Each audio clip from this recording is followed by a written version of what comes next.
Budget वो lifeline है जिससे शिक्षा, स्वास्थ्य, पेयजल, social security, SC, ST, minority, गरीबों की भलाई के लिए स्कीमें चलाई जाती है। मगर ये बजट को देखकर महसूस होता है कि ये भविष्य के निर्माण से ज्यादा हेडलाइन बटोरने का एक दस्तावेज है। बहुजन नायकों के इतिहास को समेटे 2025 का बहुजन कैलेंडर आ गया है। आज ही बुक करिए अपना बहुजन कैलेंडर। धन्यवाद सभापति महोदय। आज मैं यूनियन बजट 25-26 पर अपनी बात रखने के लिए खड़ी हूँ। भारत के संविधान के आर्टिकल 38 भारत को एक वेलफेयर स्टेट के तौर पर पेश करता है और सरकार की जिम्मेदारी है कि बजट और उससे जुड़ी वेलफेयर स्कीम्स के जरिए इन आर्टिकल्स को हकीकत में लाया जाए। इसलिए यूनियन बजट सिर्फ एक आंकड़ों की किताब नहीं, बल्कि सरकार की प्राथमिकता और वेलफेयर स्टेट के संविधान से जुड़ी वफादारी का आईना है। सरकार की जिम्मेदारी है कि इकोनॉमिक पॉलिसीज, जिनमें बजट भी शामिल है, ऐसी बनाए जाए जो गैर बराबरी को कम कर सके और सबसे ज्यादा गरीब वर्ग को सहारा दे। बजट वो लाइफलाइन है जिससे शिक्षा, स्वास्थ्य, पेयजल, social security, SC, ST, minority, गरीबों की भलाई के लिए स्कीमें चलाई जाती है। मगर ये बजट को देखकर महसूस होता है कि ये भविष्य के निर्माण से ज्यादा हेडलाइन बटोरने का एक दस्तावेज है। इससे सबसे ज्यादा प्रभावित होने वाली वही लोग पीछे छूट रहे हैं जिन्हें सरकार के सहारे की सबसे ज्यादा जरूरत थी। वो किसान जो बढ़ती लागत से परेशान हैं, वो नौजवान जो बेरोजगारी का सामना कर रहे हैं, और वो औरतें जो निजामती रुकावटों से जूझ रही हैं, और वो गरीब जो महंगाई के बोझ के तले दबे हुए हैं। This government is proudly marketing the income tax exemption of 12 lakhs. But the question is, how many Indians even earn that much to benefit from it? Only 2.2% of Indian population pays direct taxes, whereas no relief has been given in regards to indirect taxes, the burden of which falls on everyone, especially the poor and weaker section of the society. This clearly shows that this is not an inclusive budget. GST की ऊंची दरों ने आम आदमी की कमर तोड़ दी है। जरूरत इस बात की है कि खाद्य सामग्री, दवा, स्कूल की किताबें और जरूरत की चीजों पर टैक्स कम किया जाए। पेट्रोल, डीजल पर टैक्स कम करने की कोई कोशिश नहीं हुई, जिसका सीधा असर हर नागरिक पर पड़ता है। आर्टिकल 41 कहता है कि सरकार को ये कोशिश करनी चाहिए कि वो अपनी इकोनॉमिक हालात और रिसोर्सेज के हिसाब से लोगों को रोजगार दे। इस बजट ने बेरोजगारी दूर करने की दिशा में कोई ठोस उपाय नहीं दिया है।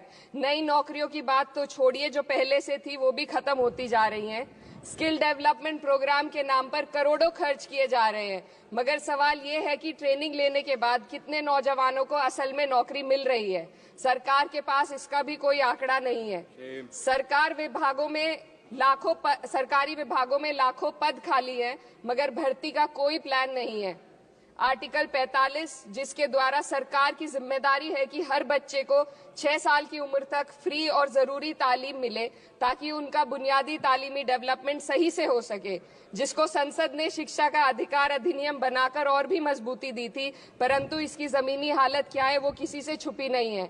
नगरीय क्षेत्रों में सरकारी स्कूलों में शिक्षक न होने की वजह से स्कूल बंद हो रहे हैं तथा दूरस्थ ग्रामीण क्षेत्र के स्कूलों में टीचर ही नहीं पहुंच पा रहे हैं।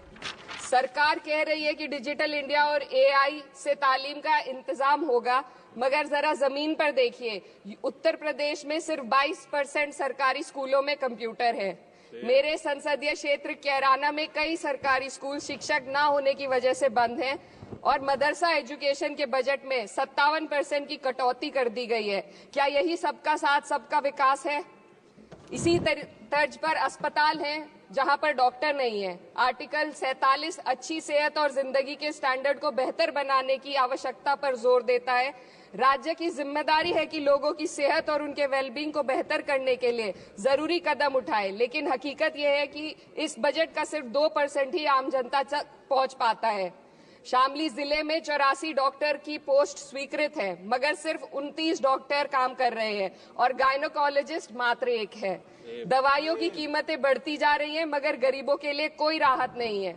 सरकार ने महिलाओं के लिए बजट बढ़ाने का दावा किया, मगर 81% इसका बजट सिर्फ पोषण योजनाओं में डाला गया है। महिलाओं के रोजगार, उनके इकोनॉमिक इंडिपेंडेंस और सुरक्षा के लिए कोई ठोस योजना नहीं बनाई है। बेटी बचाओ बेटी पढ़ाओ का बजट घटा दिया गया, जिससे साफ है कि ये सिर्फ नारेबाजी थी और कुछ नहीं। किसानों की बदहाली हम सबके सामने है, लगातार चलती आ रही है। 2016 में कहा गया था कि 2022 तक किसानों की आमदनी दोगुनी होगी, मगर 2025 आ गया और एमएसपी पर कोई ठोस गारंटी आज भी दी नहीं गई है। गन्ना किसानों का बकाया अब तक नहीं मिल पा रहा है, और तो और उत्तर प्रदेश में अभी तक गन्ना मूल्य भी तय नहीं किया गया है।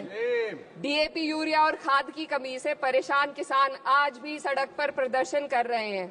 मजदूरों के लिए जो सबसे बड़ी योजना मनरेगा थी, सरकार कहती है कि मनरेगा ग्रामीण भारत की रीढ़ है, मगर बजट में कोई भी बढ़ोतरी नहीं मिलना बहुत शर्मसार है।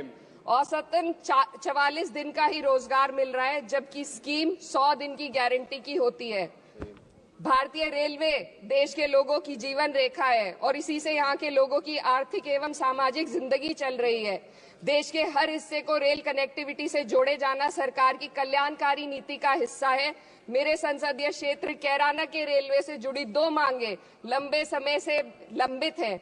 दिल्ली शामली सहारनपुर रेल लाइन का दोहरीकरण और पानीपत शामली मेरठ लाइन का सर्वे अति शीघ्र ही कराए जाने की बहुत पुरानी मांग को बजट में शामिल किया जाना चाहिए। देश भर में बिजली की दरें बेहद असमान हैं। उत्तर प्रदेश में ये दरें बहुत ज्यादा हैं। देश भर में एक समान बिजली दरें लागू करने का प्रावधान किया जाए। रिवैम्प योजना में हर घर तक बिजली पहुंचाने के लिए एलटी लाइन बनाने का प्रावधान भी जोड़ा जाए।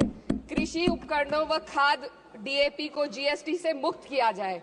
किसानों की एमएसपी की मांग को पूरा करने के साथ साथ उत्तर प्रदेश के किसानों को गन्ना मूल्य निर्धारण पिछले वर्ष से बढ़ाकर किया जाना बेहद जरूरी है। जनपद शामली व मुजफ्फरनगर को एनसीआर में तो शामिल किया गया है, परंतु वहां पर कोई विकास नहीं हुआ तथा उसको कोई भी लाभ नहीं मिला है। वहां के लोग सिर्फ प्रदूषण के बाध्यकारी नियमों से परेशान हैं, इसलिए दोनों जनपदों को एनसीआर की सीमा से बाहर किया जाना चाहिए। मेरे संसदीय क्षेत्र में मैं कुछ चीजें बजट स्पीच में ऐड करना चाहती हूँ। एक, ट्रॉमा सेंटर और जिला अस्पताल के अपग्रेडेशन की भी मांग है। जनपद शामली और सहारनपुर में एक महिला डिग्री कॉलेज खोला जाए। कैराना में जस्ट कंक्लूडिंग, यमुना नदी के घाट पर सौंदर्य कार्य का भी कार्य जोड़ा जाए। जनपद शामली में टेक्सटाइल पार्क की स्थापना की जाए और जो संसद निधि है, सांसदों को केवल 5 करोड़ रुपए दिए जाते हैं और एमएलए, उत्तर प्रदेश के एमएलए को भी 5 करोड़ दिए जाते हैं। हमारी मांग है या तो इसे बढ़ाकर 25 करोड़ किया जाए या फिर सिरे से खारिज किया जाए। Sir, just one minute.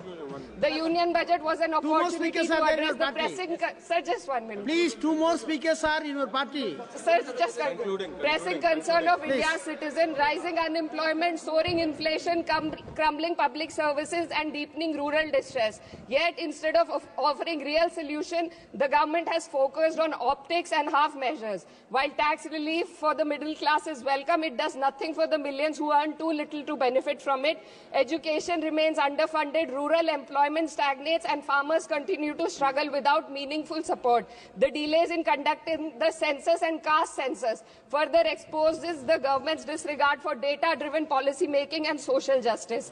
India needs a budget that prioritizes its people, not just its economic headlines, a budget that invests in human capital, strengthens social security, and ensures dignity and stability for all. But what we have instead is another missed opportunity, one that fails the poor, the youth, the farmers and the women of this country. Budget प्रस्ताव पर अपने विरोध को मैं 2 पंक्तियों में आपके सामने रखना चाहूंगी। बेदम हुए बीमार दवा क्यों नहीं देते? बेदम हुए बीमार दवा क्यों नहीं देते?